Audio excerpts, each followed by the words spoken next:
बैल को खूंटे पर बंधा हुआ देखकर तोता तंज से हंसा। भाई तुम्हारे तो क्या ठाठ है, दिन भर हल खींचना पड़ता है, किसान के डंडे भी खाने पड़ते हैं, तब जाकर तुम्हें चारा मिलता है। दिन की चिलचिलाती धूप भी तुम्हें अपनी पीठ पर झीलनी पड़ती है। बैल चारा खाते खाते राका और बोला, तुम्हारी तरह दिन भर चार दानों के लिए मीलों मील मारा मारी तो नहीं करनी पड़ती। घर लौटने पर इतना तोता रहता है कि पेट भरने के लिए पूरा चारा मिल जाएगा, और फिर जो चारा खिलाएगा वो काम तो लेगा ही। बना मेहनत के बना काम किए खाना भी तो ठीक बात नहीं है। तुम कोई काम नहीं करते, चुपके से किसी के मकई के खेत में घुस जाते हो, किसी के बाग में चोरी छुपे जाकर फल कुतरने लगते हो। इस तरह खाने का अपना ही मजा है। तरह तरह के अच्छे फल खाने को मिल जाते हैं। अच्छे फल ढूंढने के लिए भी तो मेहनत करनी पड़ती है। हमें जो आज़ादी मिली हुई है, इसका तो मज़ा ही कुछ अलग है। हम अपनी मर्जी के मालिक हैं। तुम अपनी मर्जी से कहीं भी नहीं जा सकते, अपनी मर्जी का खा भी नहीं सकते। तुम्हारे मालिक जो चने की अच्छी दाल खाते हैं, हम उनके आंगन में जाकर कुछ दाने इसमें से खा लेते हैं। तुम्हारे आंगन के आम के पेड़ पर हर साल मज़ेदार आम लगते हैं, तुमने कभी चखे भी नहीं होंगे। हमें देखो, पक्के हुए आमों का मज़ा हम सबसे पहले अलिफाटेती। तुम्हारे मालिक किसान से भी पहले। तोते ने आंखें मटका कर कहा। बैल कहाँ चुप रहने वाला था।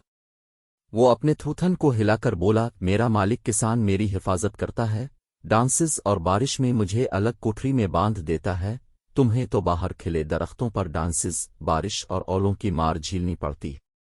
अरे भाई, हम भी किसी मकान के कोने में जाकर दबक जाते हैं, हमारा भी वक्त कट जाता है। अच्छा 12 वक्त तो सभी के साथ होता है। अब हमारी जिंदगी को भी देखो। आज़ादी के फायदे तो हैं, लेकिन कभी हमें शिकारी मार गिराते, कभी कोई चिड़ी मार पकड़कर पिंजरे में बंद कर लेते हैं। आसमान में अलिफाती हुए भी बाज औकाब झपटा मार कर हम पर हमला कर देते हैं।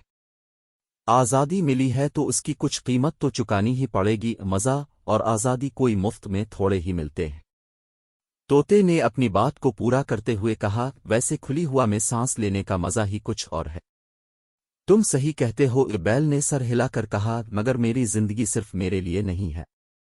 मैं जिस फसल को आगानी में मदद करता हूँ, इससे पूरे खानदान की परवरिश होती है। मेरा मालिक मुझे चारा खुलाने के बाद ही खाना खाता है। वो सुबह अलिफाटे कर मुझे पहले चारा खिलाता है, तब खुद कुछ खाता है। मेरी जिंदगी तुम्हारी तरह आज़ाद भले ही ना हो, मगर एकदम बेमानी भी नहीं है। तोते को बैल की बात सही लगी। वो बोला, हम दोनों ही अपनी अपनी जगह दुरुस्त हैं। कुदरत ने हमारी जिंदगी को जैसा बनाया है, हमें वैसे ही जीना है। अच्छा चलता हूँ, ये कहकर तोता प्यार से अलिफाड़ गया। बैल देर तक सर अलिफाटे ही देखता रह गया।